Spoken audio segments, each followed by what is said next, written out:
भारत की अक़वाम मुत्तहिदा की general assembly में खिताब में रुसवाई। भारतीय वज़ीर ख़ारजा के खिताब के दौरान कश्मीरी और सिख बरादरी का एहतजाज। अक़वाम मुत्तहिदा के हेडक्वार्टर से मुत्तसिल शाहराहें सदाए कश्मीर से गूंज उठीं। अक़वाम मुत्तहिदा हेडक्वार्टर के करीब मुजाहिरीन ने भारत मुर्दाबाद और मोदी मुर्दाबाद के नारे लगाए। मुजाहिरीन के एहतजाज के दौरान खालिस्तान और कश्मीर के झंडे लहराए। मुजाहरे में बैरिस्टर सुल्तान महमूद ने भी शिरकत की।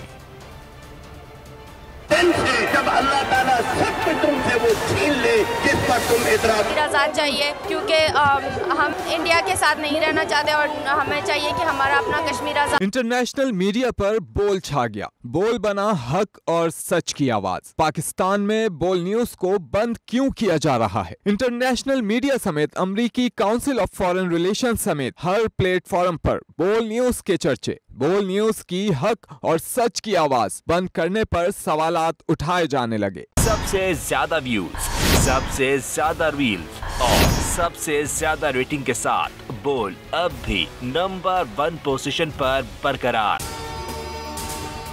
अगर आपको ये वीडियो पसंद आई तो लाइक पर क्लिक कीजिए, सब्सक्राइब करें और बेल दबाएं ताकि कोई खबर रह न जाए।